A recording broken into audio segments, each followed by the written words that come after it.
Mi nombre es Andrea Pontoriero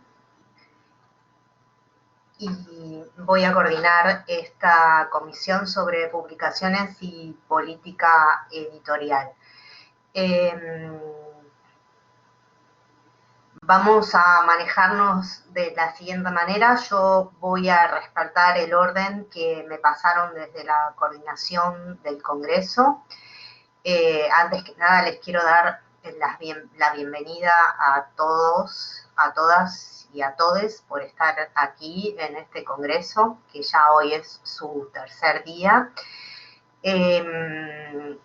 Vamos a esperar unos minutos, no más de 10 minutos para empezar, porque entre otras cosas porque me faltan los expositores de la primera comisión. Necesitaría a Toa Tripaldi Proaño y a Paula Zavala. Si están acá, yo no las veo como presentadoras, que que estén listas para empezar. Y perfecto, genial, buenísimo, ahí estás, bienvenida. Entonces, si vos estás lista, vamos a hacer una cosa, porque así después tenemos más tiempo y para que se puedan extender en el debate. Genial, Paula, ahí estás, buenos días, Toa también. Genial, entonces tenemos el primer trabajo y podríamos empezar. Vamos a empezar entonces 12 y 5 en punto, si a ustedes les parece bien.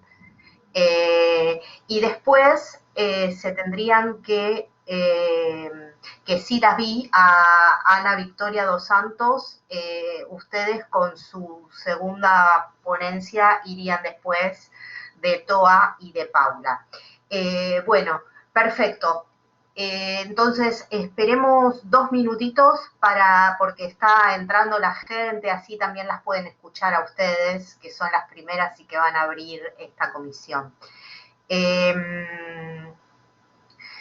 Les cuento un poquito entonces cómo nos vamos a manejar. Como ustedes saben, tienen 5 minutos para exponer por ponencia, no por expositor, sino por ponencia. Yo lo que voy a hacer y lo que les pido a todos que hagamos, sí, Toa, no sabes cómo activar el video. Abajo vos vas a ver que hay 4 iconos. Un icono con una persona, un icono con un micrófono y un icono con una camarita. Vos tenés que activar la camarita. Una vez que activás la camarita se pone en celeste. Y el micrófono lo activan también cliqueando sobre el micrófono y se les pone en verde.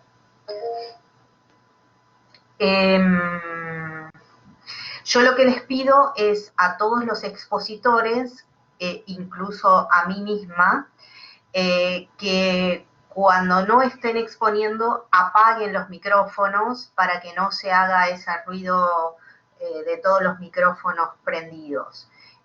Y lo mismo, yo lo que voy a hacer es apagar mi cámara cuando ustedes están exponiendo para que ustedes estén tranquilos y expongan sin mi cara y todo el mundo se concentre en lo que ustedes están diciendo.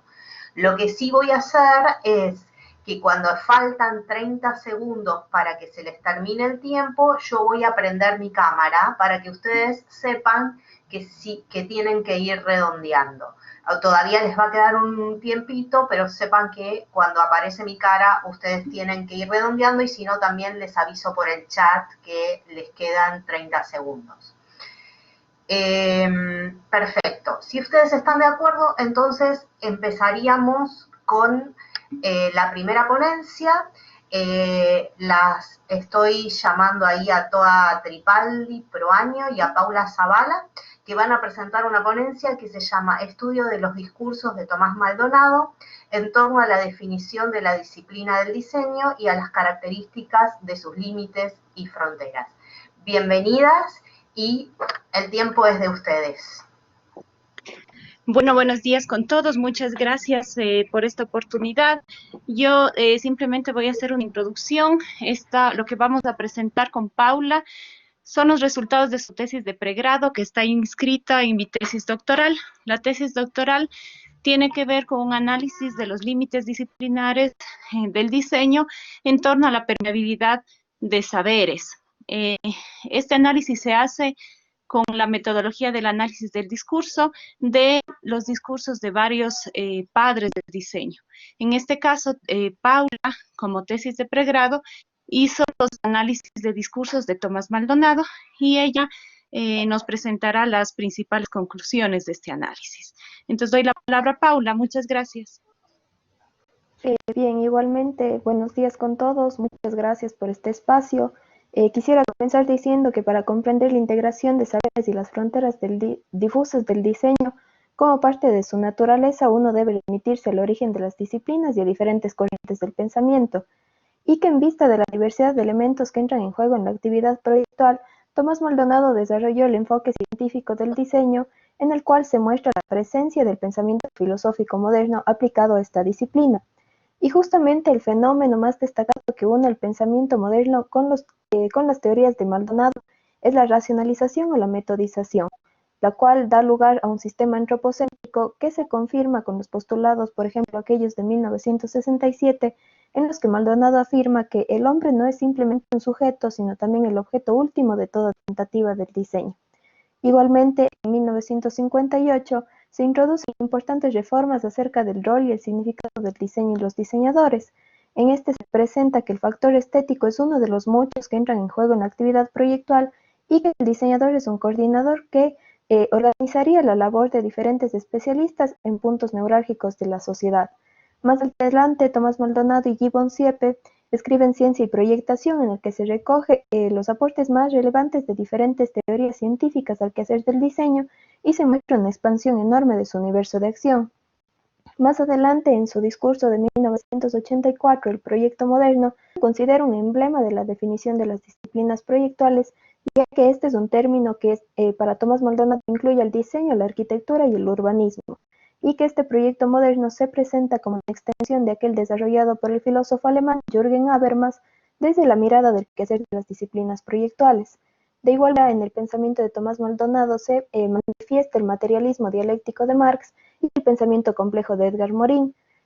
En este nos dice que la multiplicidad de aspectos que conlleva la disciplina es justamente el sustento de la interdisciplinariedad en el diseño.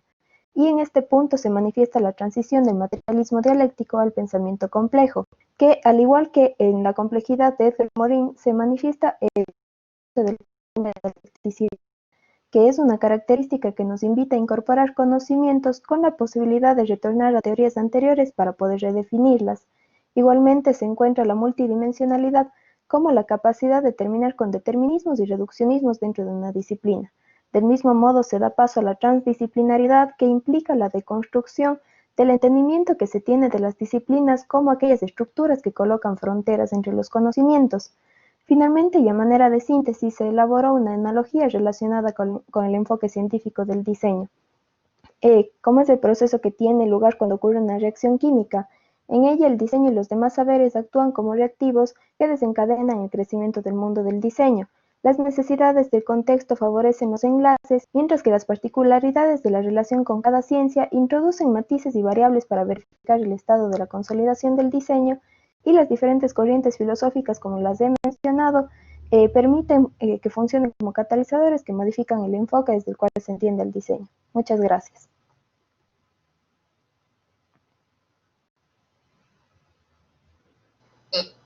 Paula, tenés el micrófono apagado. Disculpen, gracias. Era yo. Les decía que Paula les ha dado las principales conclusiones que se pudo sacar durante su proyecto de tesis de pregrado, que fue dirigido por mí, sobre los discursos de Tomás Maldonado. El mismo trabajo dentro de la tesis de doctoral que está desarrollado por mí en la Universidad de Palermo, se hace con otros teóricos como Gibbon Siepe, como Papanek, Munari, Víctor Margolin, entre otros, para poder determinar cómo en todos estos discursos, desde el inicio de la carrera o de la formación de la disciplina hasta hoy en día, se encuentran que los límites son difusos, por lo tanto la interdisciplina, la interrelación de saberes está siempre presente en la disciplina. Y obviamente la idea final de la tesis es desarrollar un modelo teórico en el que se pueda demostrar esta hipótesis. Por ahora, justamente la idea de esta presentación era mostrar los resultados del análisis de Tomás Maldonado. Eso sería. Muchas gracias.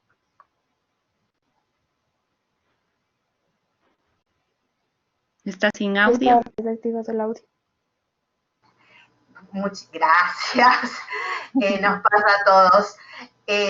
Muchísimas gracias. La verdad, un placer escucharlas. Interesantísimo el tema que elegiste para tu tesis de doctorado. El tema de la interdisciplina realmente es algo que a mí me obsesiona y que está buenísimo poder hacer un modelo teórico para que se pueda trabajar sobre esto. Les agradezco a las dos. Hagamos una cosa, todos los que tengan preguntas sobre esta exposición o sobre todas las que vienen, las pueden ir haciendo por el chat y una vez que todos expongan, entonces vamos a dar lugar a las preguntas. La llamo ahora, por favor, a Ana, Stephanie, Mirela, Ana Victoria dos Santos, Stephanie Alves de Acevedo y Mirela Pimentel Monteiro de Oliveira, que van a ser las próximas expositoras y van a presentar una ponencia, perdón, mi portugués es horrible, Design da Informação como apoyo a emprendedoras de Sao Paulo. Por favor, ustedes díganlo bien ahora cuando estén. ¿Pueden activar la cámara o van a estar solo con el micrófono? Vou ficar apenas com o microfone. Tudo bem? Sí, todo Ana bien. irá apresentar un archivo. Hacemos así entonces, tienen 5 minutos, yo apago mi cámara y cuando faltan 30 segundos para terminar, prendo mi cámara para que ustedes sepan que tienen que ir redondeando. ¿Les parece bien? Tudo bem. Bueno, todos ustedes.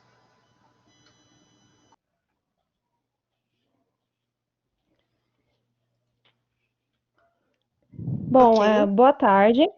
Meu nome é Ela e faço parte do grupo da Ana Vitória e da Stephanie Azevedo. Nós somos brasileiras e, por conta disso, nossa apresentação será em português. E também somos estudantes do curso de Design da Universidade 9 de Julho, em São Paulo. O tema do nosso artigo é Design da Informação como apoio a empreendedoras de São Paulo. Nosso artigo busca entender como funciona o empreendedorismo na cidade de São Paulo e quais são as principais dificuldades enfrentadas pelas mulheres empreendedoras. Para isso, tivemos como base de pesquisas do Sebrae, Rede Mulher Empreendedora e até mesmo o Google Forms.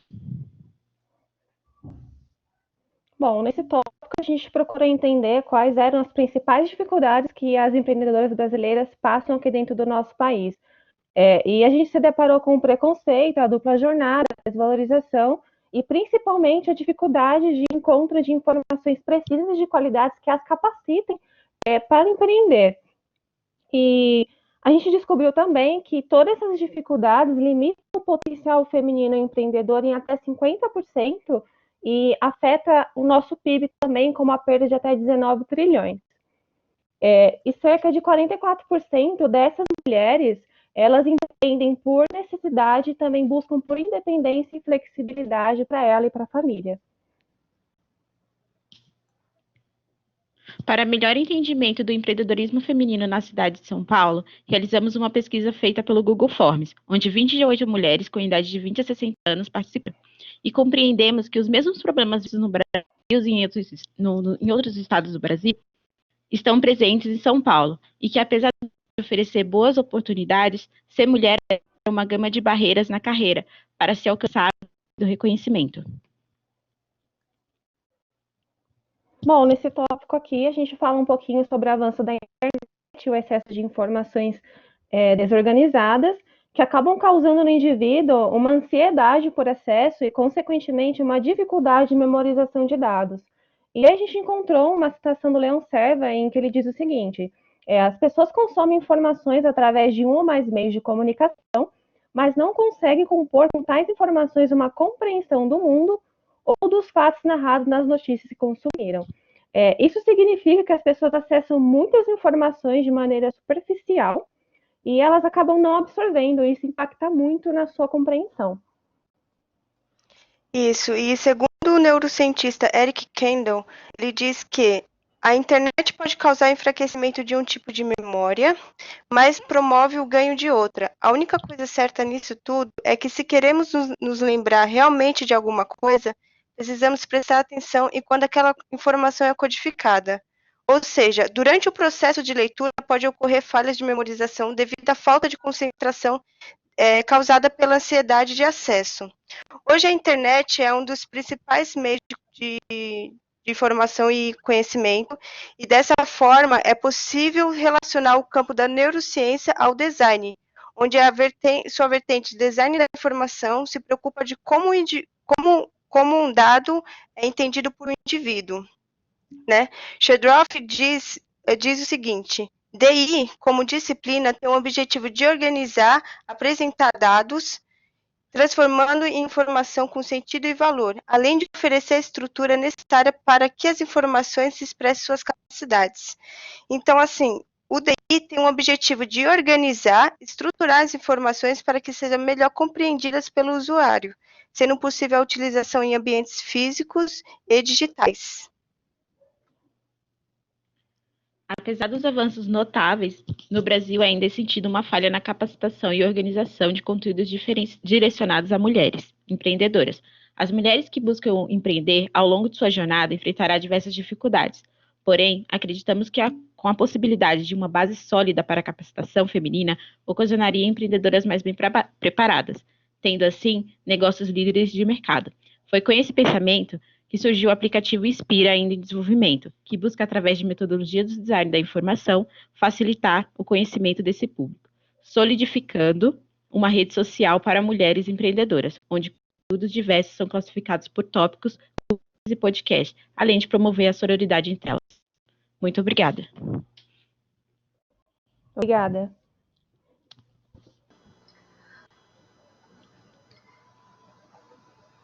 Bueno, muchísimas gracias. Estuvieron perfecto con el tiempo, lo tenían ahí muy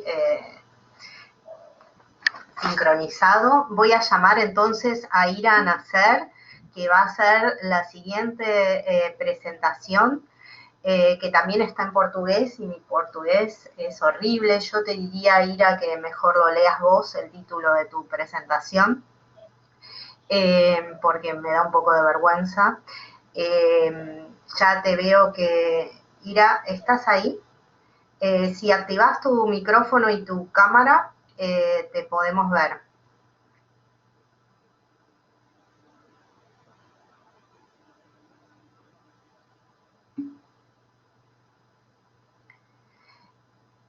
A ver si pueden solucionar el tema del micrófono de Ira, que no fue autorizado. Tenés que, vos ahí abajo hay unos iconos, vos tenés que cliquear sobre el icono del micrófono para poder activarlo.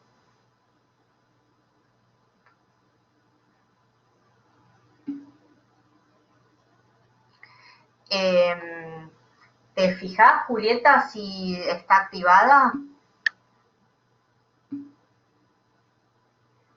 Sí, dice que estás activada. Se tiene que poner verde, Ira. Y el micrófono se pone verde y la camarita se pone celeste. Si no, lo que podemos hacer mientras solucionamos los problemas técnicos, podemos seguir con Luna Grisales. Luna, ¿estás ahí? Y después volvemos a la presentación de Ira. Luna, ¿estás ahí? Hola, ¿cómo estás? Sí, aquí estoy.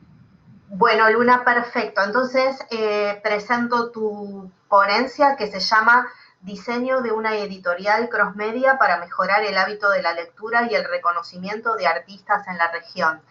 El tiempo es tuyo, Luna. Si querés, ¿vas a activar tu cámara o solo lo vas a hacer con el micrófono? A ver, compartir video.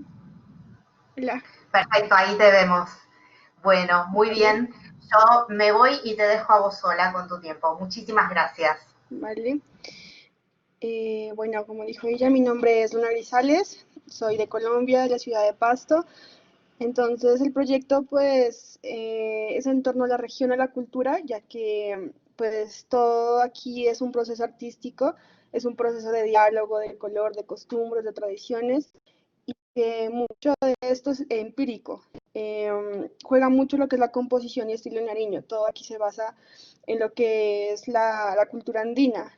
Y pues todos estos artistas, la mayoría lo que haces es, por medio de su idiosincrasia, plasmar lo que son paisajes, escritos, pues ilustraciones, todo ese tipo de cosas que de gran bagaje cultural. Por lo que, digamos, muchos de ellos no han tenido como el debido reconocimiento que se esperaría, y muchos de estos jóvenes que son llamados nativos digitales, como lo dice Mark Prensky, eh, no se han visto como de verdad llamados por esto, por las plataformas que no se les ha presentado.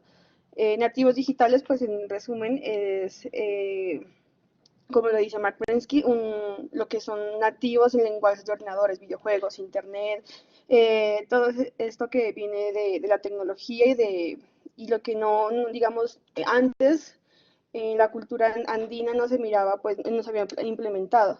Entonces, este es el componente, digamos, artístico digital que yo pues quiero aplicar en una editorial que llevo pues ya en proceso, eh, donde he tomado pues hasta ahora artistas de aquí de la región, y por medio de, digamos, de la editorial he combinado, digamos, técnicas de papel, de pop-ups, de plegado, de todo un componente muy interactivo para, por medio de lo que es la realidad aumental y diferentes formas crossmediales, hacer pues toda esta parte interactiva.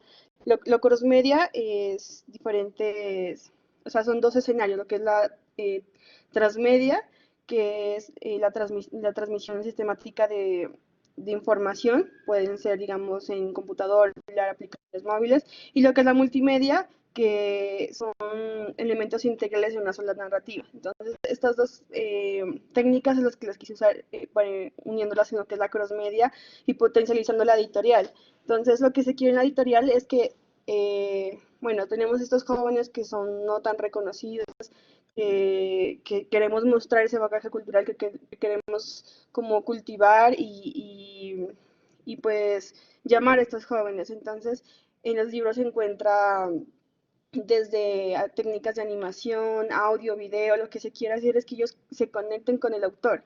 Digamos de que uno de los libros, que se llama Caligrafía del Movimiento, lo que hacen el autor es hablar en video, audio, y lo que yo hice fue bastante digitalización para el libro, todo el contenido sea más una narrativa para la persona.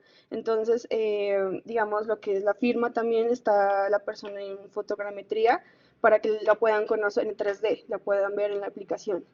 Eh, entonces, pues, todos estos componentes, digamos, desde el packaging, desde el diseño, animación, bueno, todo esto que se hace realizar en la editorial es para eso, para potenciar a todos los artistas de esta región, digamos, que no han sido pues tan reconocidos, y que es lo que yo,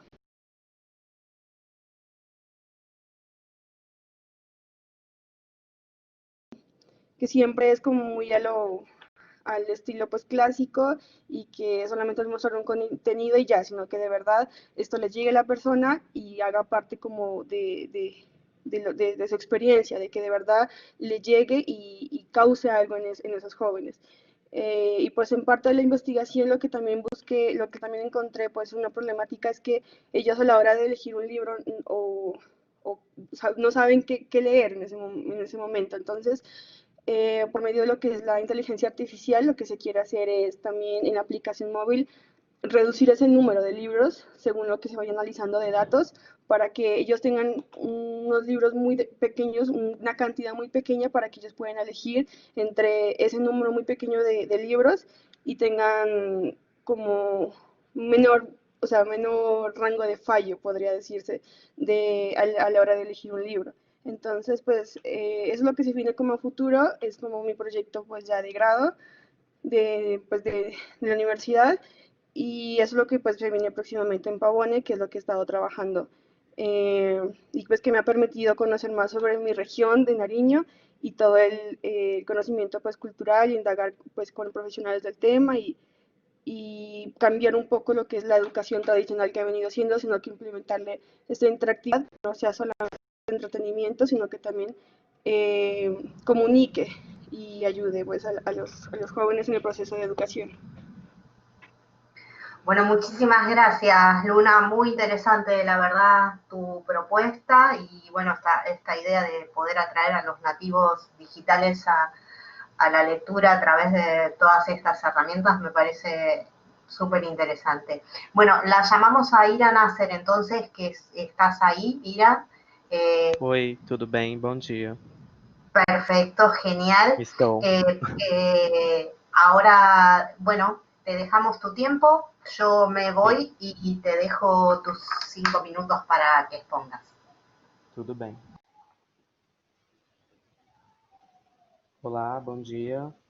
Meu nome é Ira, eu sou estudante da UENG, Universidade do Estado de Minas Gerais, e a minha apresentação se chama Design Sistêmico, construindo alternativas em contextos complexos, que tem como principal objetivo explanar sobre as etapas de desenvolvimento de um projeto de pesquisa, que também foi desenvolvido na UENG, em 2018, e é notório que as intervenções em territórios utilizando práticas e ferramentas de design, elas têm aumentado, porém, por parte do design ainda tem uma busca de legibilidade, o que causa diversos problemas, como o consumismo, o aumento da produção desnecessária, e esse workshop que foi realizado contando com essa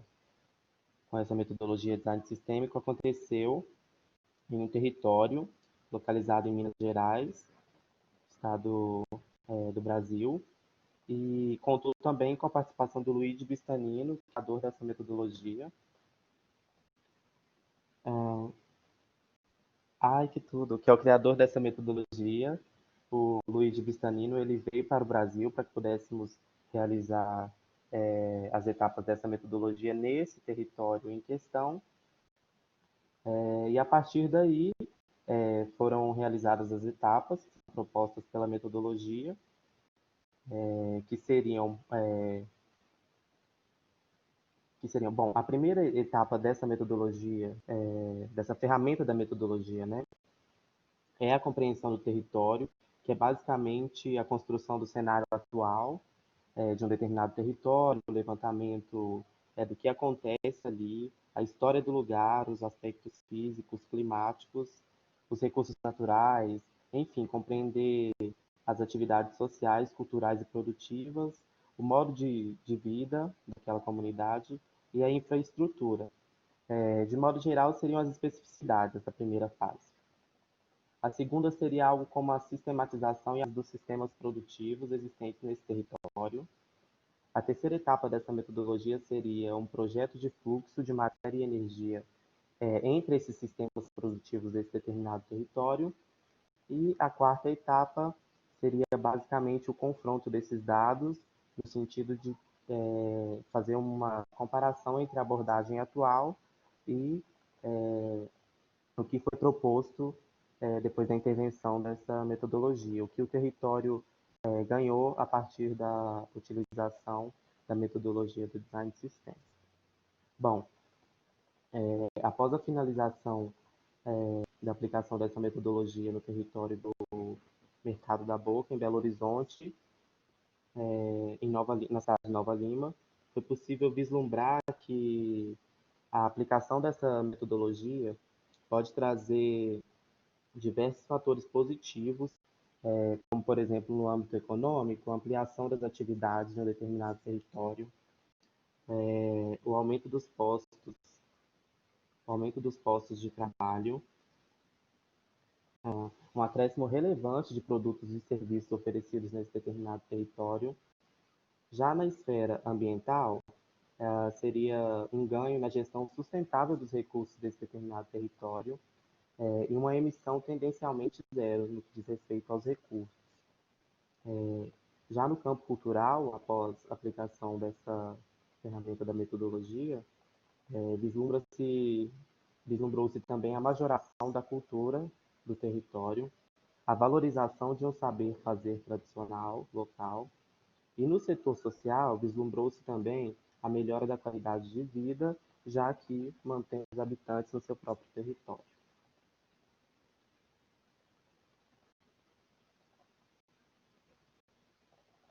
Ao fim, a gente finalizou com um mapa sistêmico, com a projeção das tarefas a serem realizadas, e que eu vou disponibilizar como link aqui no fim da apresentação, que foram esses relevos holísticos.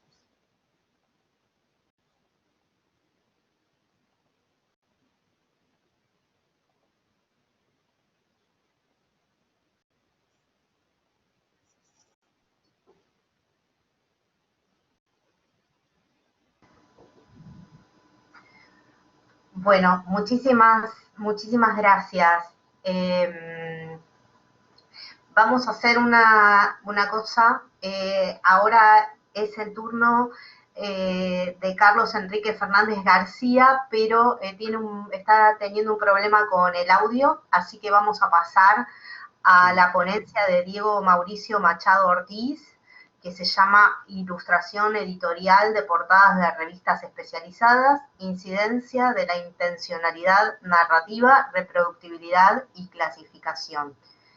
Diego, ahí te veo. Hola. Bienvenido. Hola, ¿me escuchan bien? Muchas gracias. Yo me voy entonces y te dejo a vos con tu tiempo. Cuando falten 30 segundos, yo prendo la cámara por si tenés que redondear. Pero no te interrumpo. Te dejo entonces. Perfecto, muchas gracias. Hola, muy buenos días con todos, qué gusto saludarles y gracias por permitirme compartir este espacio con todos ustedes. Bien, en primer lugar, creo que la mayoría de nosotros como creadores visuales, diseñadores, estamos siempre buscando cuestionamientos, profundizar en algunas temáticas, y es así que una de estas características me ha permitido abordar el tema de doctorado que estamos trabajando para la UP. El tema, como bien lo mencionaban, es la ilustración editorial de portadas en revistas especializadas, ¿no? Vamos a marcar dos contextos interesantes. El primero que tiene que ver con determinar dos escenarios puntuales para la ilustración. El primero, la mirada del diseño, cómo mira el diseño hacia la ilustración y viceversa, cómo la ilustración mira el diseño. El segundo escenario, plantear la creación determinada por los valores estéticos del arte. Siempre estamos inmersos en esta discusión, ¿no? En esta línea fina del trabajo y de la discusión de si el diseño es arte, si el arte contempla algunos elementos, si la ilustración de igual forma va contemplando algunos elementos artísticos, y es por eso que para nuestro análisis hemos identificado tres características principales, ¿no? Primero, la incidencia de la intencionalidad narrativa, un poco apalancados en los criterios que aborda Walter Benjamin. Luego la idea de la reproductibilidad también con el mismo énfasis en lo que menciona Benjamin, y la clasificación determinada por algunos elementos tanto morfológicos como estructurales y de concepto. En este sentido, el análisis va a profundizar en las categorías del mensaje que genera la ilustración como tal, la técnica y la morfología visual, y los contenidos visuales basados obviamente también en la idea de la reproductibilidad. Debemos entender también que la ilustración partía de una formalización en 1901, donde se parte de la idea de que la ilustración comunica un mensaje contextualizado y concreto a un público específico. Por eso que nosotros debemos entender que el ilustrador crea con diferentes técnicas, configuraciones, formas, dibujos y reproducción de diferentes elementos técnicos, pero realmente formaliza el contenido visual cuando hay una necesidad objetiva y cuando hay una necesidad clara en cuanto a la obtención del resultado de la ilustración. Por eso para nosotros el concepto que parte desde la ilustración debe ser interesante porque integra elementos conceptuales y va creando un propio discurso. Por eso nos podemos apalancar en dominios contextuales que maneja la ilustración. Primero, la ilustración como una documentación, como un servicio de la documentación. Segundo, la ilustración como una referencia y enseñanza. El tercero, la ilustración como un comentario y un ejercicio propio del ilustrador, que es donde me quiero apalancar en la primera referencia. El segundo, la ilustración como una narración, que ya tiene que ver con la incidencia de la intención narrativa. Y el cuarto con la idea de la persuasión, y el quinto con la identidad, un poco ya formalizando esta idea del ilustrador creador, ¿no? ¿Cómo lo vamos a abordar o cómo queremos abordarlo? Con 4 elementos principales. Primero, la clasificación del ilustrador mediante la técnica pictórica. Ahí vamos a determinar, ¿no es cierto?, acuarela, digital y demás elementos de la clasificación. Un segundo punto a través de la intención, esta narración voz-actor y esta narración relato, ¿no? Ahí vamos a distinguir estos dos momentos que hablábamos en un inicio del ilustrador, por el encargo o por la propia arte, ¿no? Característica del ilustrador como tal. El tercer elemento que vamos a abordar tiene que ver con los conceptos en relación a las formas. Aquí ya viene la morfología visual, los elementos que conforman, ¿no?, función y forma del diseño, y luego nos vamos a apalancar en la estructura y el nivel compositivo. Y un poco aquí me quiero enraizar en lo que habla Alan Mail, ¿no?, que habla de que la ilustración es una alfabetización visual a través de una cualidad técnica, y que siempre es 100% intelectual. Y el cuarto punto que vamos a trabajar, que es la parte de lo más interesante que empiezo a abordar, que es la reproductibilidad técnica a través de la técnica de la impresión y del medio, ¿no?, sea impreso o digital. Estas características a través de los dominios que había afianzado, determinarlos como la idea de que la ilustración no es una moda, no es una tendencia y que siempre está determinado por este valor interno.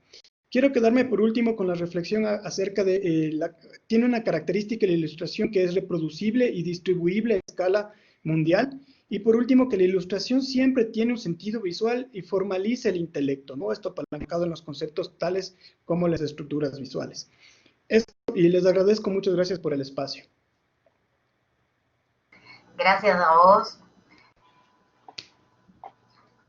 Muy interesante tu exposición. Vamos a pasar entonces, ahora que ya solucionamos el tema del micrófono, con la ponencia de Carlos Enrique Fernández García, que se llama Estrategias Educativas en Realidad Aumentada aplicada en los libros escolares del proyecto Pilares. Carlos, todo tuyo. Muchas gracias, Andrea. Para comenzar, me gustaría poner una frase de Francisco Mora: la curiosidad, lo que es diferente y sobresale en el entorno, enciende la emoción, y con ella, la emoción, se abren las ventanas de la atención, foco necesario para la creación del conocimiento. En ese sentido, desde el proyecto Pilares, comenzamos nosotros a cuestionarnos una serie de cosas. El Perú es un país, es un estado que no promueve la industria editorial, carecemos de políticas estatales, tampoco tenemos subsidios, apenas algunas exoneraciones tributarias. En América Latina no existen mayormente proyectos del uso de este tipo de tecnología, digamos, aplicada a la educación básica regular, que es la realidad aumentada, y que de alguna manera combinen esfuerzos para mezclar entornos reales y virtuales. En ese sentido, la editorial Pilares editó por primera vez los libros, tanto de inicial como primaria, con 130 aplicaciones de realidad aumentada. Eso hizo que, por ejemplo, todo fuera realmente diferente.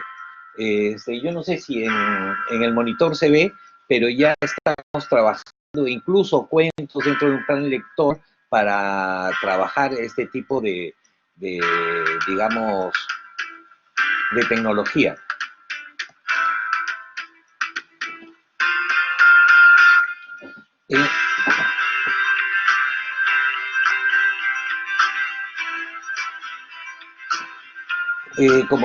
Como el tiempo es corto y la cuestión apremia, quisiera seguir avanzando, haciéndoles referencia, por ejemplo, en relación al estado del arte, que existen millones de acontecimientos que ocurren en el cerebro durante un segundo. Los aportes de la neurociencia nos permiten comprender nuestro cerebro y explicar cómo este afecta su funcionalidad, la morfología y la plasticidad, ¿no? En ese caso, la neurociencia y la realidad aumentada constituyen dos caras de la misma moneda.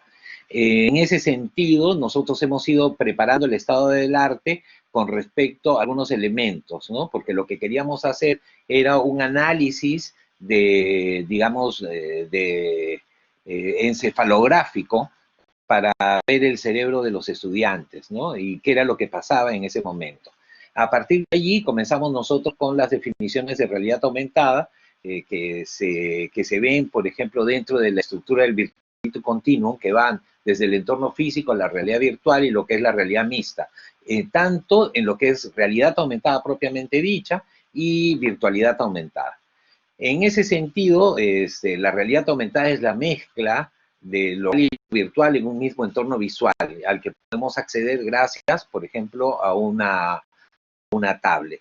Me gustaría, ya que el tiempo apremia, como ustedes saben, hablar de que hay aplicaciones significativas de la realidad aumentada para conectar con tus emociones. Un aprendizaje basado en el descubrimiento, el desarrollo de habilidades profesionales, los juegos educativos con realidad aumentada, libros de realidad aumentada con modelos o modelaje de objetos 3D y materiales didácticos. Y finalmente, lo que va a ser parte de nuestra hipótesis es la atención y cómo la neurociencia ha confirmado que la atención no constituye un proceso cerebral único, ya que existen distintas redes atencionales que hacen intervenir círculos o circuitos neuronales, ¿no? Regiones cerebrales y neurotransmisores concretos, ¿no? Y que siguen un proceso de distintos desarrollos. Entonces, en ese sentido, lo que podemos decir es que comenzamos a trabajar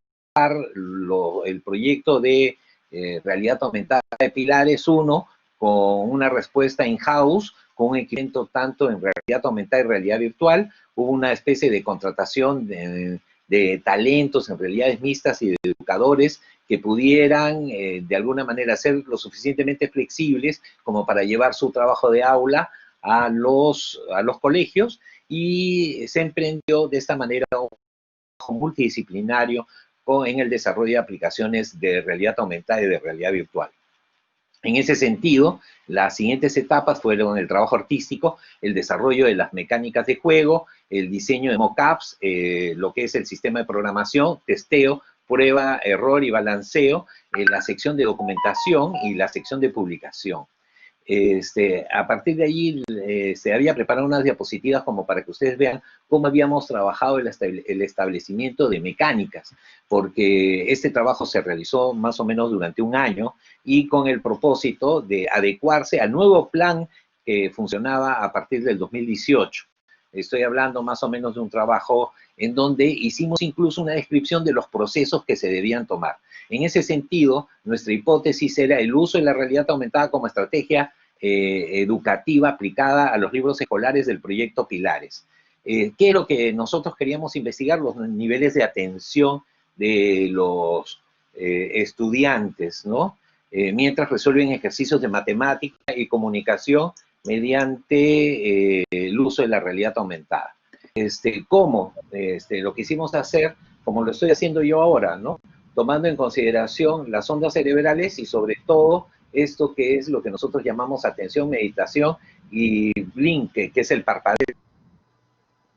Es decir, en ese sentido habíamos estado trabajando esas 3 materias para determinar, por ejemplo, la concentración, la motivación y la curiosidad, que tanto nos comprometía al momento de ir desarrollando eso. ¿Y cómo lo hacemos? A través de un Midware Móvil 2 Neuroski para poder hacer el trabajo. Como parte del resultado, ya estoy por terminar, lo que nosotros tenemos es que sí, evidentemente la atención subió de una manera real, sí. Después de revisar los hallazgos de los datos recopilados de una muestra de adolescentes para probar la hipótesis de investigación, descubrimos que el uso de la realidad aumentada es una estrategia educativa aplicada a los libros escolares y influye, sí, significativamente en la atención del usuario desde la perspectiva del neuroaprendizaje.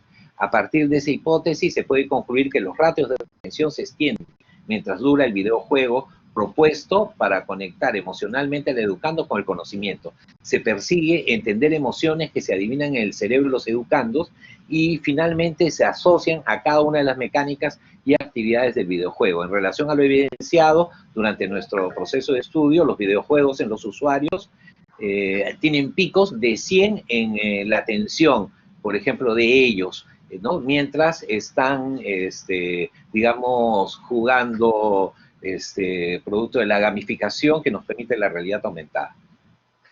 Muchísimas gracias, muy interesante la verdad el tema que planteaste.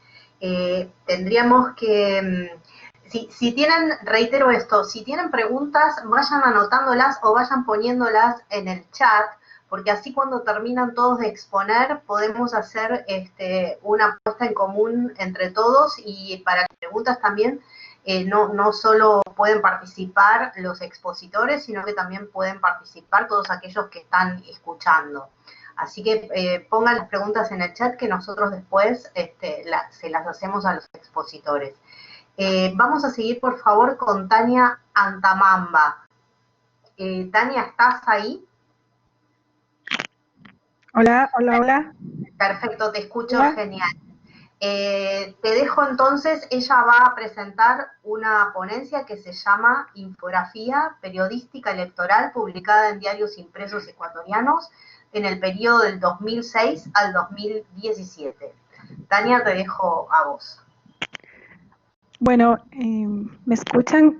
No sé si puedo aprovechar el espacio para disertar ambos temas que están relacionados justamente y devienen de mi tesis doctoral. ¿Me permiten, por favor? Vos tenés dos ponencias, Sí. la infografía, o sea, vos querés presentar las dos mismas y utilizar 10 minutos para presentar las dos juntas, ¿eso? Bueno, dale, hacemos eso, entonces, dale que me anoto el horario, perfecto, entonces tenés 10 minutos para presentar las dos ponencias, dale, Tania. Después de Tania, entonces, seguiríamos con Ebey Leonel Hernández Torres, Isabel Salinas, que ustedes están en el medio de las dos ponencias de Tania, pero la dejaríamos a Tania presentar las dos ponencias y después seguiríamos con la de ustedes. Perfecto, Tania. Ok, muchísimas gracias por el espacio, felicito, agradezco a la Universidad de Palermo que siempre se destaca en este tipo de congresos, para mí es un honor poder dirigirme hacia ustedes.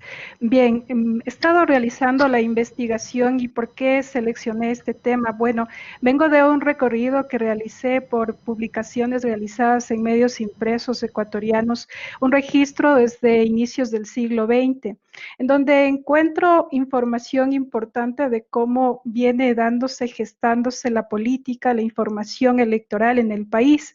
Datos como, por ejemplo, de la década del 50 al 80, en donde hay una manifestación de módulos aislados, no como la infografía que la conocemos recientemente, sino que en una distribución de lo que es la imagen del candidato y quien llega al poder, así como la distribución de los resultados en tablas. Lo tenemos hasta el día de hoy y la facultad que tienen las hojas, las tablas de textos que son utilizadas, pero no con la conformación o la agrupación en conjunto como es ahora. Tenemos que a finales de los 80, como sabemos, la información en infografía periodística se expande y esto también viene de la mano de la incidencia de medios norteamericanos. En el país se destaca el diario El Hoy, a partir del cual toman como referencia diferentes medios de comunicación del país. En la década del 90 viene a articularse mayor número en cuanto a registro de temas, pero en el siglo XXI es donde se evidencia prácticamente una diversidad de contenidos que tienen que ver no solamente con la publicación de temas económicos, sino también ya propios del sector. Estoy hablando a nivel de país, una marca que registra culturales, infografías, además de las científicas, además de las que tienen que ver con los diferentes elementos o fenómenos geográficos que se han dado a nivel de nación y región.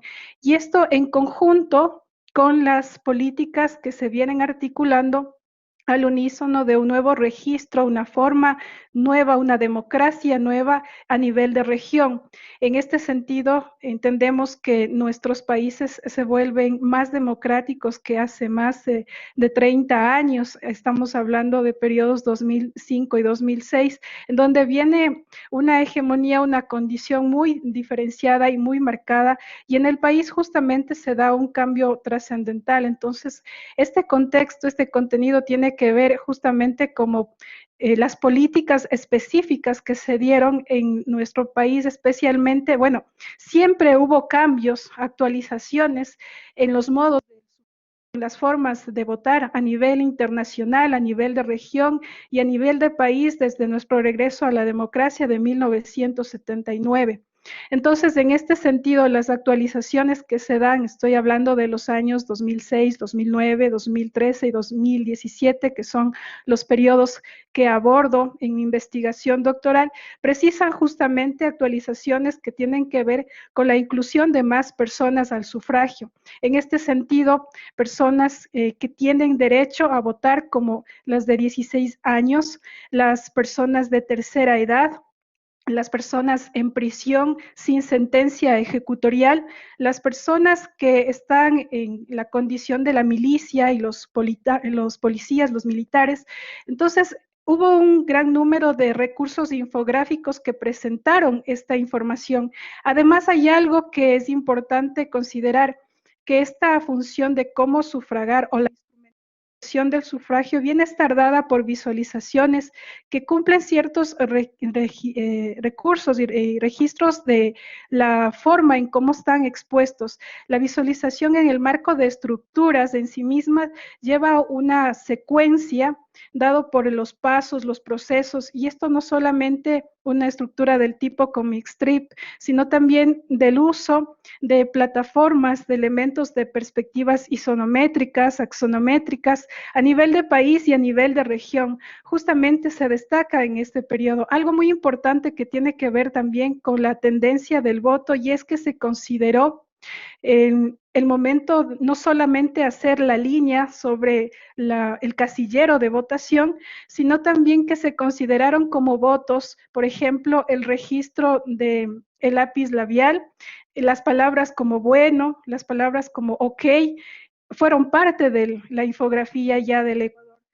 Otra condición bastante importante, y eso que tiene que ver ya con las curules legislativas de un partido tradicional en el año 2013, justamente se viene a dar este fenómeno porque en el país es la primera vez que un partido no tradicional gana en mayorías legislativas. Estamos hablando de que es un partido que inició en el 2006 sin ningún tipo de acompañamiento de curules, y ya en el 2013 está acompañado por mayoría legislativa, tomando en cuenta que también fue muy marcada la participación de la mujer, un hecho que hasta la década de los 90 no se dio sino a un margen del 3%, entonces acá cambia y se norma casi hasta equivaler a un 50%. Esto fue un hecho que fue publicado por los medios, tanto en fotografías, en ilustraciones, y en la infografía periodística electoral justamente se utiliza el modelo o estrategia SPIM, que es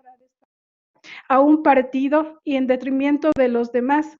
Obviamente fue un proceso que estuvo inherente a una secuencia, una condición de cómo conformar las curules. Estamos hablando de la integración, de la conformación semicircular que ha prevalecido justamente en estas últimas décadas, pero esto no es un recorrido que se tome en cuenta de años recientes, sino que esto ya viene de una tradición arquitectónica de la antigua Grecia, tomando en cuenta que esta disposición también en un momento se la hizo de forma rectangular, pero prevaleció la tipología semicircular, dado que la condición acústica y el modo de que todos se encontraban dispuestos hacia un mismo eje, eso posibilitó como el intercambio y la interacción en sí misma de la actividad del discurso entre las personas. Y esto es un equivalente también que se evidencia no solamente fotografía periodística electoral impresa, sino también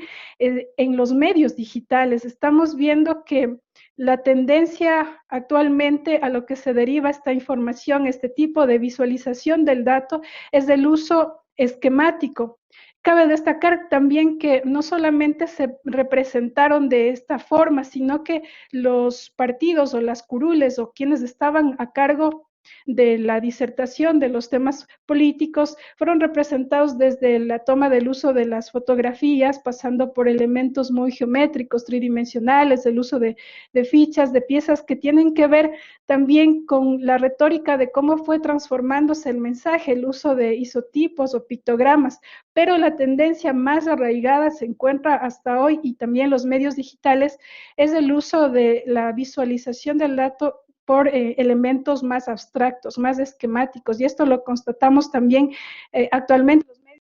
Recientemente fue electa la vicepresidenta, es decir, no solamente por la función de un proceso tradicional de ubicación, sino también por la funcionalidad que da al determinar quiénes votaron por qué tipo de reglamento o por qué tipo de conformación. Entonces se va articulando por grupos, por agrupación de partidos, y esto se evidenció en la infografía, la visualización también del agrupamiento de partidos, los colores cambiaron, se hicieron como más estrictas las funciones, la línea gráfica, la expansión también de la información, no solamente en cuanto al legado de la imagen, la conformación y las formas de registro político, sino también una impronta.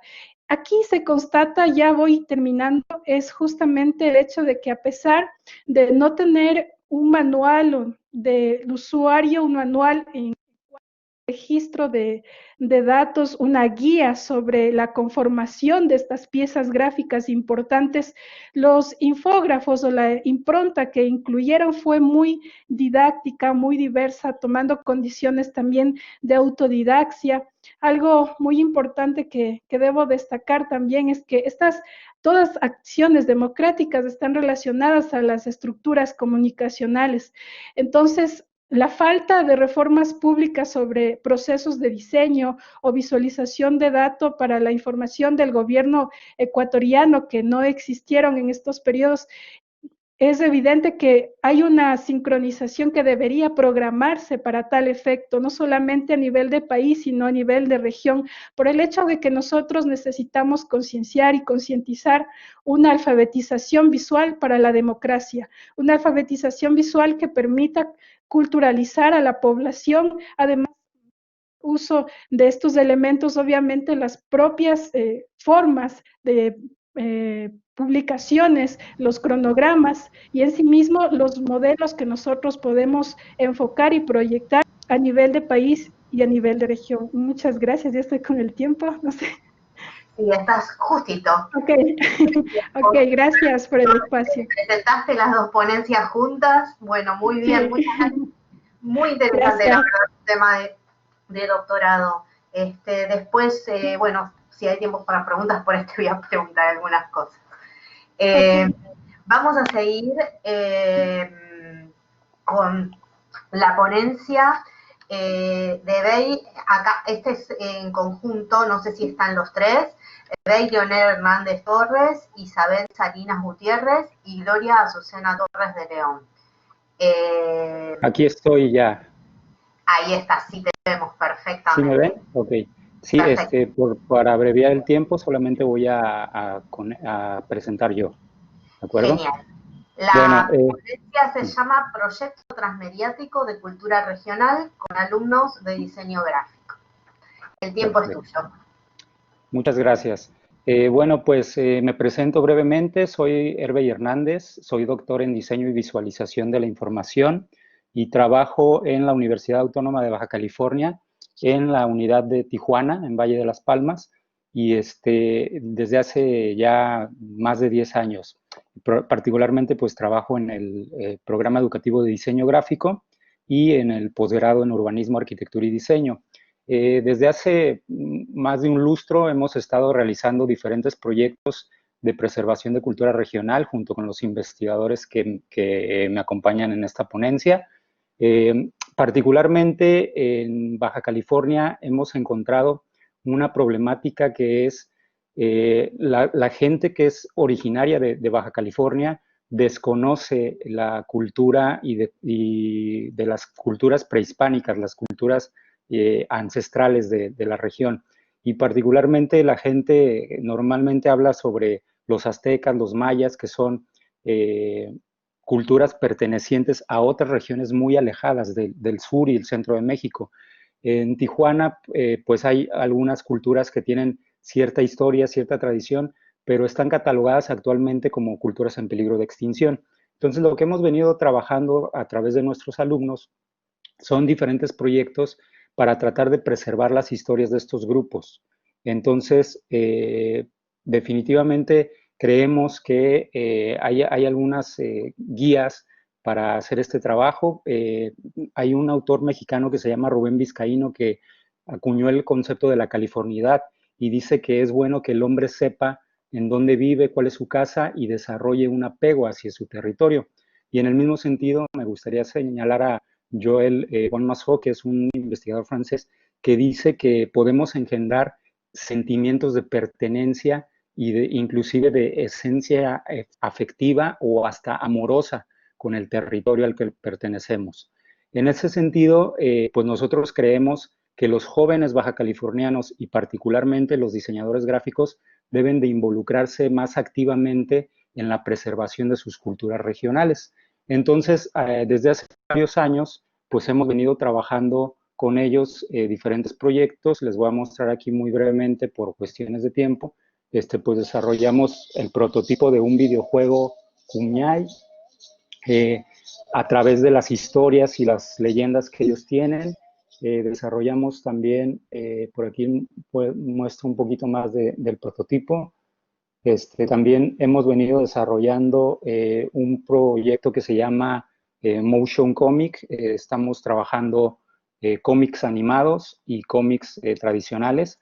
Y lo que hemos estado haciendo es que procuramos que participen los alumnos a través de esquemas de ayudantías de investigación y algunas cuestiones extracurriculares para que ellos puedan adquirir créditos en su formación al mismo tiempo que se involucran en este tipo de proyectos de preservación.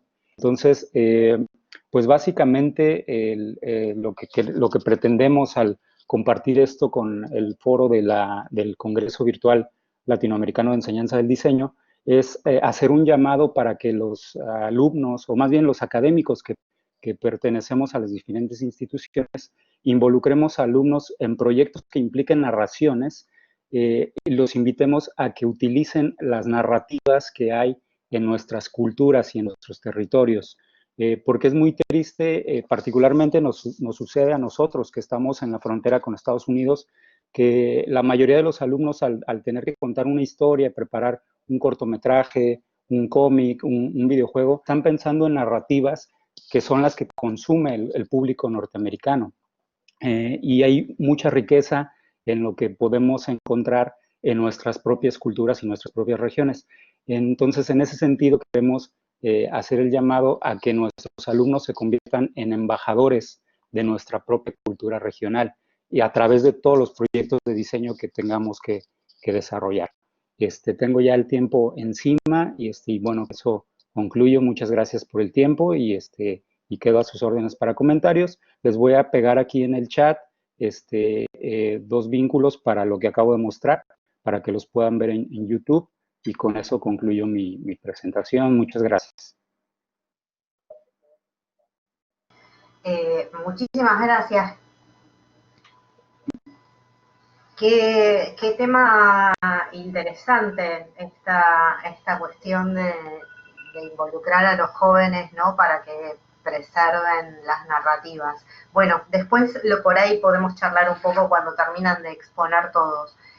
Vamos a seguir entonces con la exposición de Carlos Marcelo Borjas Galeas. ¿Estás ahí, Carlos? Hola. Genial, sí, ahí te escuchamos. No sé si querés activar la cámara. Ahí estoy. Aún no te vemos. Ahí te vemos. Perfecto. Bueno, él va a presentar una ponencia que se llama Diseño de experiencia de usuario y su intervención en el proceso de diagramación editorial contemporánea. Te dejo, Carlos. Ok, bueno, muchas gracias. Bueno, este trabajo es parte de un proyecto de investigación realizado en la Universidad Indoamérica en Ecuador. y se encuentra anclado en un proyecto de vinculación e innovación social en el que participan estudiantes de octavo y noveno semestre de la carrera de diseño digital y multimedia. Adicionalmente, este proyecto se deriva de mi tesis doctoral como una unidad de análisis, el cual el tema del diseño editorial adaptativo aplicable en las nuevas tecnologías y enmarcado en el diseño de experiencia de usuario. El diseño editorial tradicional pensado en el papel como único soporte de diagramación y maquetación ha tenido que adaptarse a la llegada de nuevas interfaces, como las llama Carlos Escolari, como un nuevo soporte de composición. En estas se integran elementos audiovisuales multimedia impensados hace pocos años, ¿no es cierto? Video, sonido, música, animaciones para videojuegos, realidad aumentada, por nombrar algunos, como nos contaba anteriormente algunos de nuestros compañeros expositores. La participación del lector como un observador externo, que solo recepta información en textos e imágenes, ahora cuenta con nuevos escenarios en los cuales puede participar activamente y decidir lo que llegará a sus manos. En este estudio se presenta una metodología de trabajo basada en el diseño de experiencia de usuario, en el que se tomó como unidad de análisis un libro educativo ilustrado, en el que contamos con pop-ups, una aplicación móvil con videojuego y realidad aumentada. Esto trabajado para niños de 6 a 8 años de edad, sobre una temática ambiental muy nuestra, ¿no? Que lo sentimos con preocupación, que es el reciclaje. Tomando en cuenta que, por ejemplo, en nuestra capital, en Quito, solo se recicla un 3% de los residuos. Con este estudio se busca conocer si un producto editorial con realidad aumentada y desarrollado a partir del diseño de experiencia de usuario puede mejorar el aprendizaje significativo de una manera lúdica y activa. Para su desarrollo se trabajó con un modelo de composición basado en el principio de Fibonacci y la proporción áurea. Adicionalmente, su composición gráfica se guió por el canon de Máximo Vinelli y se complementó con el modelo reticular de Beth-Trudeau. La ubicación de los marcadores para la realidad aumentada también se basó en el modelo de composición indicado, lo cual permitió mantener la atención del perceptor en el documento impreso y en las animaciones con realidad aumentada. Pero lo importante de esto es que los estudiantes de colegio, los niños de 6 a 8 años, nosotros participamos o trabajamos con 4 colegios, 2 en Ambato y 2 en Quito. Ellos fueron quienes nos indicaron, nos guiaron, nos partimos o coordinamos con ellos el trabajar los formatos, trabajar los contenidos, trabajar los personajes, el argumento. Es decir, ellos fueron partícipes del desarrollo de este contenido para obtener un resultado importante y que estén enlazados y conectados ellos en el proceso, ¿sí? Para el desarrollo de esta investigación se contó con un grupo de diseñadores distribuidos en 2 equipos de trabajo, el primero encargado de la diagramación y maqueta y el segundo enfocado a desarrollar las animaciones utilizadas en las interfaces con realidad aumentada. También tuvimos un equipo de programación de las interfaces de la aplicación móvil y también tuvimos el apoyo de psicólogos y educadores de la universidad, quienes colaboraron en la elaboración y aplicación de los instrumentos que sirvieron para medir la incidencia del producto educativo multimedial. Bueno, por el confinamiento vivido en el Ecuador en este año, la fase final de evaluación del producto se lo está realizando de manera virtual con el apoyo de unidades educativas que estuvieron en clases virtuales y también nos hemos conectado con unidades educativas ahora de la costa, es decir, no solamente las 4 instituciones que nombré anteriormente, sino que tuvimos que solicitar apoyo a otras unidades de la costa ecuatoriana que tienen ciclo de funcionamiento, ¿sí? Para esta fase se encuentra aplicándose ya las métricas de usabilidad. Se tomará como referencia la metodología presentada por Nielsen, en la que se prepara el test con usuarios, se monta el ambiente de trabajo en un laboratorio de usabilidad y se realiza el test con el usuario, se explora los datos del test y se extrae conclusiones y se genera el informe. Luego de esta evaluación se realizarán los cambios sugeridos y se procederá a la producción del producto editorial y la entrega de los ejemplares de los libros en las escuelas participantes de esta investigación. Lo importante es, en este caso, el contexto, la forma como se manejó el proceso, el proyecto, y en la cual se ha involucrado el tema de vinculación, el tema de investigación y bueno, eso es lo que hemos estado trabajando en este momento. Y como les digo, esto ha sido un trabajo bastante con nuestros estudiantes y la experiencia ha sido bastante interesante.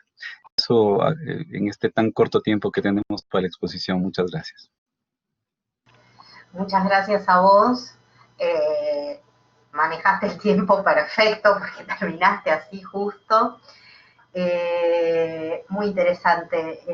Después vayan pensando, yo ya por ahí tengo algunas cosas anotadas que me gustaría preguntar, pero vayan pensando, nos quedan 2 ponencias y después vamos a abrir a charlar entre todos. Entonces vayan pensando qué cosas les gustaría preguntar. Vamos a seguir ahora entonces con la ponencia de Esteban Segri o Cheli, no sé cómo pronunciarlo, vos corregime con toda confianza. ¿Estás ahí, Esteban? Sí, ahí te veo. ¿Vas a prender la cámara? Aquí estoy. Sí, te vemos Aquí estoy. ahora. Te escuchamos y te vemos bien. Bueno, buenos días.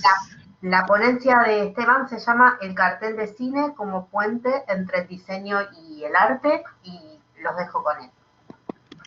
Bueno, buenos días con todos. Quiero también anticipar, este es uno de los resultados preliminares de mi tesis doctoral que estoy haciendo sobre diseño, que también interdisciplina con el cine. Lo voy a hacer de manera breve y un poco más bien discursiva para que no me quede en el medio camino. Bueno, el cartel de cine como puente entre el diseño y el arte. Tengo que decir que aparece un interés en mi vida con respecto a diseño. Esto como un paraguas de una disciplina fundamental para la cultura visual del planeta, el diseño. Entonces, indagando en mis cuestionamientos más profundos, aparece inmediatamente Joan Costa Solá con su eterno dilema. Sí, él tiene un discurso, un artículo muy bonito en internet que habla de su eterno dilema, que plantea de lo que es la función del diseño y la estética del arte, cómo es esta relación. Y habla también de que el diseño, evidentemente, como se anticipó en otra ponencia, no es arte, porque cumple y resuelve un problema de manera funcional, pero también Costa nos afirma que se alimenta de sus estéticas. Entonces, por otra parte, se me ocurre a mí sublimar uno de mis intereses más íntimos con la cinematografía, que es mi primera disciplina de estudio, mi licenciatura en cine, y me fundamento en la dirección para que rápidamente en esa masa gris de pensamiento y en búsqueda de una vacancia con respecto a mi investigación, aparezcan en medio de estas ideas grandes referentes de lo que es el cine y por qué no del diseño, para poder yo desentramar todas las particularidades de lo que es el cartel de cine como una unidad visual gráfica mínima que tiene como función publicitar, promocionar o enganchar a los posibles consumidores de una película cinematográfica para que entren a su sala. Esto en un inicio, porque ha cambiado mucho el formato del cartel, al punto que vivimos ahora una era digital. Entonces, en este momento aparece Quentin Tarantino con su película Pulp Fiction, y adicionalmente aparece un ecuatoriano, como es mi caso, ecuatoriano, que ahora radica en Nueva York, que es James Verde Soto, diseñador de carteles de cine, quien es el que hace la obra para la película de Quentin Tarantino. Entonces, se alinean estas disciplinas que son de mi formación, tanto el cine como el diseño ahora, y empiezo a buscar la vacancia. De algún modo, mi objetivo para mi investigación y para este preliminar puente que quiero establecer a modo de metáfora, el diseño y el arte como una interdisciplina, busco analizar los carteles de James Verde Soto, entre ellos está el cartel también de El paciente inglés y otras películas de renombre, a través de un análisis estético. Busco analizar el cartel posterior a la función del diseño, es decir, el cartel una vez que cumple con su periodicidad funcional, se ha investigado en el levantamiento de mi estado de la cuestión, que se convierten estas obras en piezas colectibles. Inclusive hay un festival denominado los Key Arts Awards, en donde se puede premiar estas obras de diseño que después forman parte de una especie de museo para la experiencia estética con respecto a lo que tiene que ver con arte. Entonces hay un puente entre el que el diseño deja de ser solo diseño y comunicar un mensaje y pasa a ser también una obra de arte, como cuando uno ve la Mona Lisa en Louvre, uno debe ver ahora el cartel de Pulp Fiction desde una experiencia estética diferente. ¿Cómo llego yo a este momento tan amplio, a este paraguas tan extenso que es la estética? En mi tesis doctoral he investigado y he obtenido indicadores para mi dispositivo de análisis de Roland Barthes. También he revisado fundamentos de Immanuel Kant, pero he preferido irme por Ana Calvero, que es un poco más, establece una dialéctica mucho más clara con respecto a la experiencia estética y a estos indicadores que me van a permitir a mí también verificar lo que dice el tercer teórico, que es John Dewey, con respecto a lo que tiene que ver con estética como un eje fundamental del diseño en la actualidad. Es decir, un computador, por ejemplo, no es simplemente funcional para nuestra vida y nuestro trabajo, sino también tiene que verse bien. Es por eso que existen los Apple Macintosh y demás, y no son aparatos que se ven mal, sino que estéticamente son bellos, cuando la estética en otro extremo también habla de lo feo y de lo tenebroso. Entonces, entre estos dos extremos se ubica el cartel de cine en deferencia de la dirección de arte y cómo está planteada en el film mismo. Para ir finalizando, yo tenía el corpus, de antemano el corpus de mi investigación, que son los carteles de cine de George Soto. Él tiene una obra de más de 500 carteles. Por mi tiempo de vida, he ubicado por el momento 60 y he empezado con un preanálisis de 15 carteles. Y digo por mi tiempo de vida, porque si me dedico a hacer los 500 carteles, este congreso no terminaría. Y para poder llegar al análisis estético, también un doble análisis, he empezado por la parte morfológica, que puntualmente no es mi fuerte con el diseño, pero me apalanco en la dirección de arte y por supuesto en la fotografía, para de la mano de Javier Marsal Felici, quien es un comunicador especialista de la imagen y también de la fotografía. Bueno, él hace unos 5 años ha postulado un tablero de análisis fotográfico en la Universidad de Jaume, en España, que es como el dispositivo, la herramienta fundamental de mi marco teórico para poder entender primero al cartel de cine como una sola composición, independientemente sea gráfica, o en el caso de James Verde Soto, hallando ya el tipo de técnica que él utiliza desde su periodo análogo, que es previo a los años 90, entrando ya en la segunda década del siglo XXI, él continúa aplicando lo que dice Laszlo Moholy-Nagy, que es la técnica fotoplástica, ¿no? Entonces, en esta medida, para concluir, puedo decir que mis primeros hallazgos sitúan al cartel de cine como una pieza gráfica mínima que extrae los momentos, los puntos de giro importantes del film con la finalidad de poder contar una historia de manera gráfica resumida con una unidad visual. Pero posterior a la periodicidad de la función del diseño de estas obras de diseño, queda claro que se vuelven colectibles de arte. Hace 2 años, en 2018, James Verde Soto tuvo también la oportunidad de trabajar para el diseño del cartel de la película El Ángel, de Robledo Puch, de Argentina, este mal dicho famoso asesino en serie que tuvo Argentina.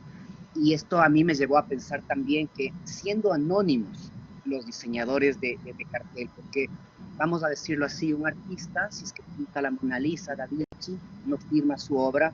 Si Pablo Picasso pintó un cuadro, no firma su obra, y uno sabe por sus trazos y por sus líneas que es Pablo Picasso, y su firma lo ratifica. Esta tesis doctoral mía, este puente que quiero establecer entre el arte y el diseño, lo que busca también es identificar la marca de autor de James Verde Soto y el por qué la industria le pide a él, como diseñador de cartel anónimo, porque Saúl Vaz también fue un diseñador de carteles y mueren en el anonimato, cómo es que ellos llegan a ser tan cotizados siendo anónimos. Esteban, muchísimas gracias, estamos con el tiempo. Perfecto, terminado. Genial, muchísimas gracias. Y vamos a pasar entonces ahora a la última ponencia que tenemos programada hoy, que es de Manuela Cordero Salcedo. Manuela, ¿estás ahí? Sí, te veo perfecto. Bueno, Vamos a dejarte tu tiempo para que expongas y les pido por favor entonces que ahora cuando termine Manuela vamos a abrir a preguntas, así que si quieren pueden ir poniendo las preguntas que quieran hacer en el chat. La ponencia de Manuela se llama Movilidad Sustentable del Discurso a la Materialización. Bueno, muy buenos días con todos quienes nos acompañan. Gracias también a la UP por la oportunidad de exponer nuestros trabajos. Yo también soy estudiante del doctorado de la UP. Y el trabajo que voy a presentar ahora se pregunta cómo los discursos sobre movilidad sustentable influyen sobre la infraestructura vial. En el caso particular o la inquietud que me he planteado en este momento son las ciclovías. Al observar cualquier infraestructura vial, en mi caso las ciclovías, se puede reconocer que son, por ejemplo, producto de la cultura, que están determinadas por unas condiciones de producción, que son el resultado de la materialización de unas políticas que buscan garantizar unos derechos. Y las políticas, como señala Carmen Miralles, son elementos contextuales y están definidos por unos actores y unos agentes. Sobre estos actores y agentes operan unas aspiraciones e imaginarios, va a decir Miralles, que pueden ser regionales, internacionales, transnacionales. Esto coincide con lo que va a plantear Ribeiro cuando habla de discursos globales. En este sentido, estas políticas serían también el reflejo de unos discursos globales. Este autor va a decir que los discursos globales son producidos por unos agentes y unas agencias. Y que estos discursos son productores además de un encogimiento del mundo. Este encogimiento del mundo se manifestaría en unos panoramas, trayendo la idea de paisajes de Arjun Appadurai. Estos panoramas, Rivero los clasifica como etnopanoramas, financiopanoramas, tecnopanoramas, mediopanoramas e ideopanoramas. Esta idea de ideopanoramas es la que me va a resultar más interesante para hacer esta reflexión. Los define como ideas, términos, imágenes y amplios conceptos como bienestar, derecho, soberanía, y los denomina discursos fraternos globales. Y yo me pregunto, este trabajo se pregunta si es que el desarrollo sustentable, si es que la sustentabilidad podría considerarse como uno de estos discursos fraternos globales. Y haciendo una revisión, se puede ver que documentos fundantes como los límites del crecimiento en 1972, la Conferencia del Ambiente Humano también en 1972, en 1987 el reporte Brundtland, que habla sobre la responsabilidad que tenemos sobre hacer un consumo responsable de nuestros recursos que no comprometa a las futuras generaciones, van a poner en escena el discurso de la sustentabilidad. Y particularmente en el caso de Latinoamérica y del Ecuador, la conferencia de Río de Janeiro sobre el medio ambiente va a generar que nuestras leyes y nuestras normas también empiecen a tomar en cuenta el discurso de la sustentabilidad. Se empieza a hablar de ciudades sustentables y de ciudades sustentables que deben necesariamente tener una movilidad sustentable. Un documento del 2002 de la Cooperación de Desarrollo Económico indica que un sistema de transporte ambientalmente sustentable que no perjudica a sus habitantes o al ecosistema y que satisfaga las necesidades del desplazamiento de sus habitantes es necesario.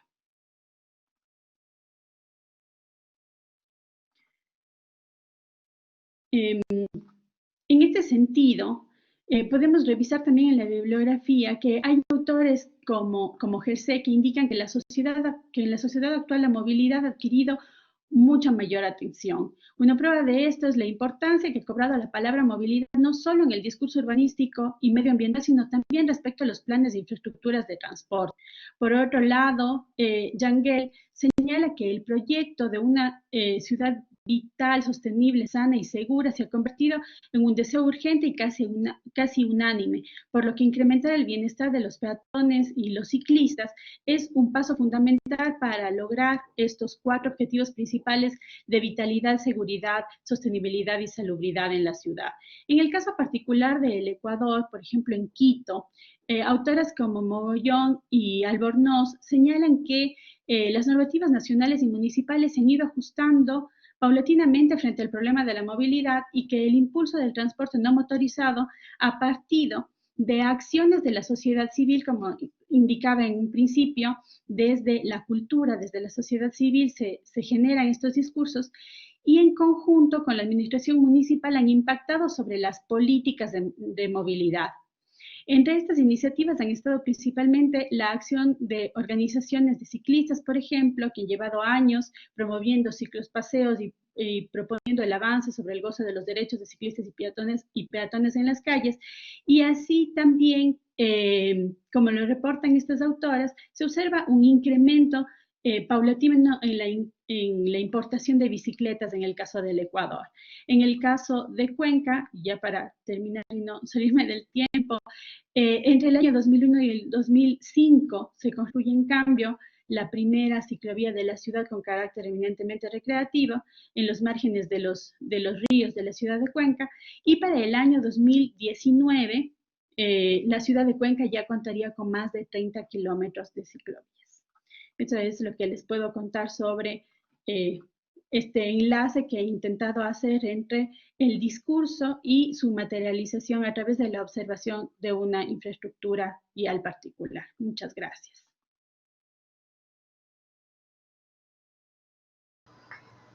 Muchas gracias a vos. Muy interesante, Manuela. Bueno, acá te ponen excelente en el chat. Veo también que hay gente del doctorado que están así también armando redes por el chat. Bueno, la idea un poquito ahora, si les parece bien, es que se hagan preguntas, que puedan participar los que están presentes en la sala. El chat es el lugar para poner las preguntas, yo las puedo ir leyendo y aquellos expositores que tengan ganas de contestar y de dar una respuesta, levantan la mano y yo más o menos voy moderando como para que puedan ir hablando en orden y no nos superpongamos. Estoy esperando así que aparezcan algunas preguntas, si no, como todavía no apareció ninguna, bueno, bien, acá hay una para Manuela. Dice así, Manuela, si querés prender tu cámara y tu micrófono como para contestar. ¿Cómo lograr ciclorrutas constantes y que no interfieran en el uso de carreteras? ¿Y cómo lograr ese hábito con una geografía tan compleja como la que tenemos en la Sierra Ecuatoriana? Bueno, esta es una discusión constante, ¿no? Pero importantes y constantes estudios que se están desarrollando sobre el tema de la movilidad señalan que parecería que la topografía y que el clima no son necesariamente impedimentos para poder tener ciclorrutas, ¿no?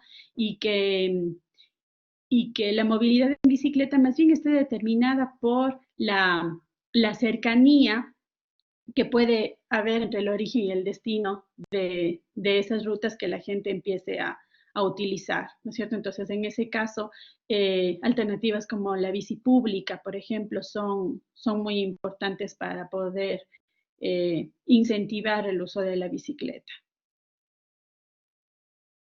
Muy bien, gracias. Yo quería preguntar algo, no sé quién me puede contestar de todos los que estuvieron exponiendo.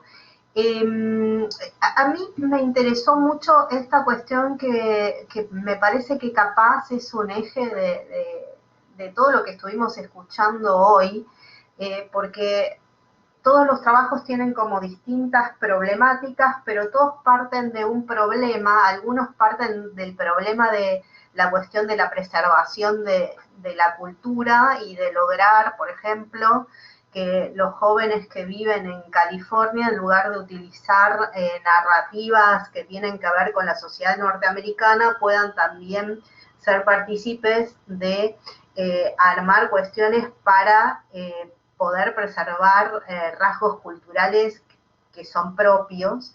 Después también hay toda una cuestión, por ejemplo, había otro planteo que en esta cuestión de cómo utilizar también todas estas nuevas tecnologías para interesar a los jóvenes en el reciclaje. Y entonces me parece que hay toda una cuestión de cómo utilizar el diseño, de cómo proponer a partir del diseño, del interés de la experiencia estética. Por ejemplo, con los carteles también se podría decir eso, o sea, la idea es interesar sobre un producto estético a través de la gráfica. ¿Y cómo es entonces que estamos, a ustedes les parece, cómo es que estamos trabajando esto? Ahí, Esteban, querías decir algo. Sí, por favor, prende el micrófono y la cámara si querés. Bueno, de manera breve, en realidad también encuentro un factor en común y es algo que es una característica del diseño como un enlace entre todas sus formas de manifestación, y de esto que nos dices, Andrea, de la preservación. Creo que el objeto de diseño, independientemente de su función y su periodicidad en cuanto a la función, puede ser un colectible. Ana Calvero lo dice, no en oposición a lo que John Dewey manifiesta, pero ella dice que la estética funciona de manera intrínseca en el proceso del diseño, es decir, no existe una obra de diseño que viene siendo algo que para la vista y para la experiencia estética que dice John Dewey puntualmente cumpla también una función ornamental, vamos a decirlo así. Entonces, de esa mirada, tanto proyectos que hablan de señalética o de organización de espacios urbanos, o estamos hablando también de revistas y demás, podemos ver que tanto los carteles como las revistas y ciertas piezas de diseño que han cumplido una función en la sociedad pueden ser un objeto de preservar identidad y rasgos identitarios de determinada urbe, ¿no? Eso puntualmente.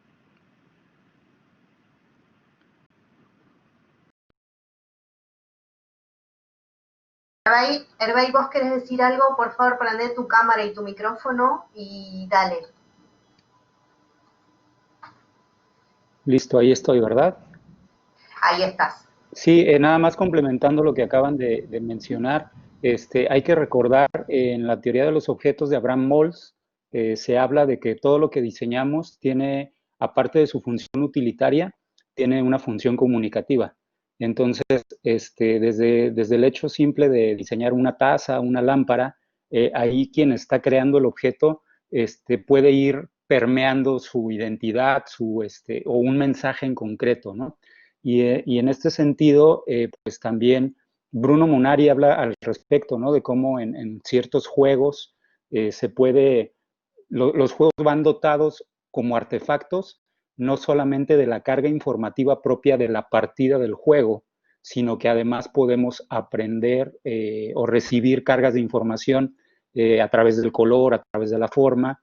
Y en este sentido, la idea que hemos venido manejando es cómo yo convertirme como diseñador de hipermedios, convertirme también en un comunicador visual que no solamente intente comunicar la información de la partida del juego o de la mecánica del juego, sino que indirectamente quien juega se entretenga y además de eso reciba carga de información. Yo tengo en las conferencias el ejemplo de cómo este videojuego de fútbol, de FIFA, ayuda a que los niños y los adolescentes aprendan las banderas de los países. Entonces, los niños juegan y se entretienen y se aprenden, o sea, no es un juego pedagógico que formalmente pretenda enseñarles cuáles son las banderas de los países. Ellos en el uso del constante del juego van adquiriendo ese aprendizaje.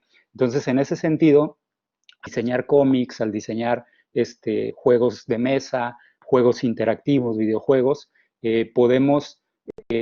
más bien tenemos que estar pensando en crear objetos que cumplan con esa función utilitaria de entretenimiento, pero que indirectamente vayan con cargas de información. Entonces, no pensar en hacer objetos diseñados pedagógicamente, objetos entretenidos que lleven de trasfondo una carga educativa y que entonces el consumidor del juego principalmente se entretenga e indirectamente, tal vez sin darse cuenta, tenga un aprendizaje.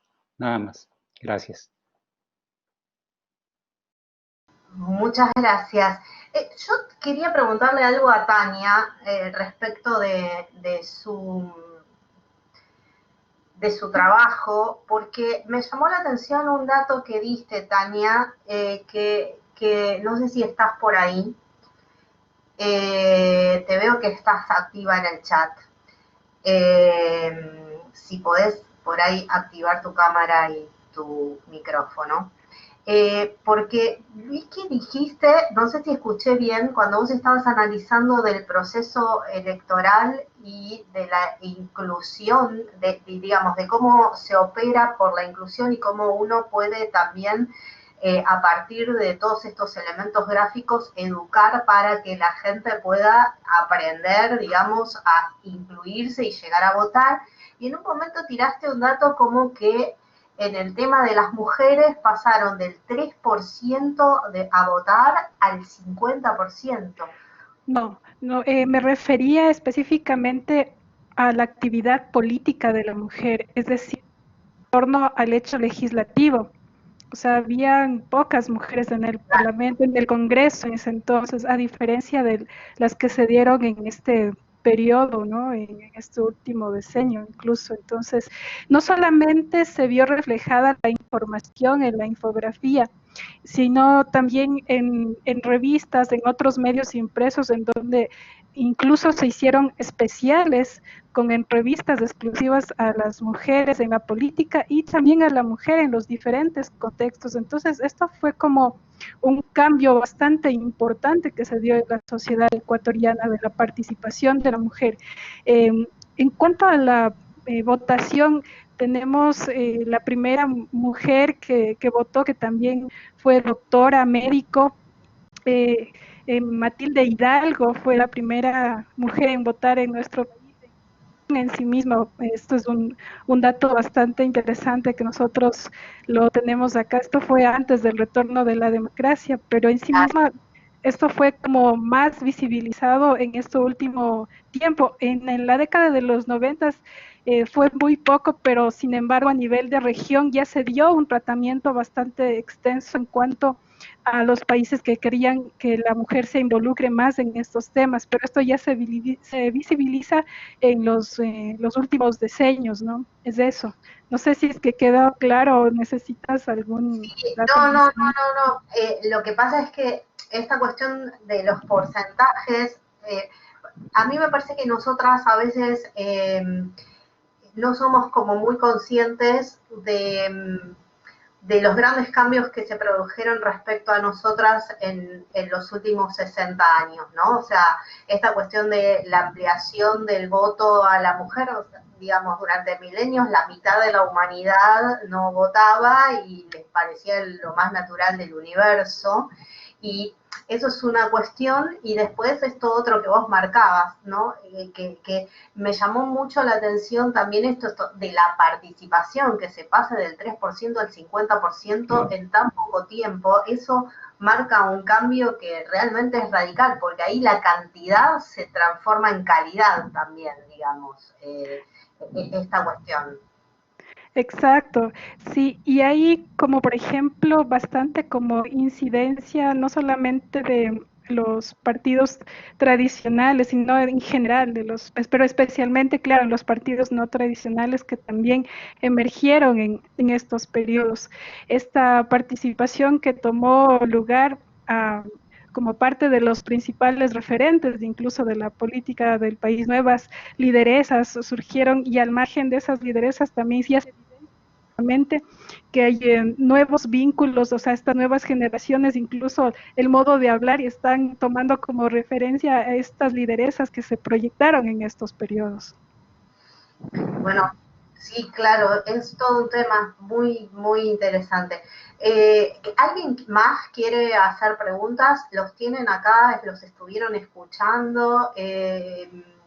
La verdad es que se presentaron trabajos muy interesantes.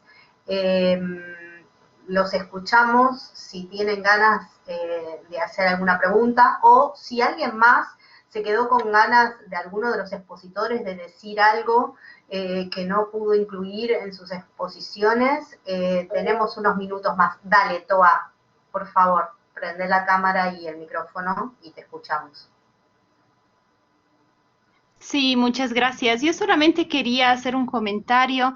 Pues para mí es muy importante escuchar las ponencias y las propuestas de todos sobre los que han hecho aquí, porque vemos cómo el diseño está involucrado en muchas áreas, en la política, en la ciudad, en la movilidad, en el cine, en un sinfín de áreas, y eso bueno, aparte que me encanta porque es esa la naturalidad de nuestra profesión, pero además da mucha fuerza a mi tema de tesis, que es justamente que quiero evidenciar cómo el diseño tiene esta facilidad y flexibilidad de ir involucrándose e involucrando dentro de su disciplina áreas en las que no siempre se evidencia que está, ¿no?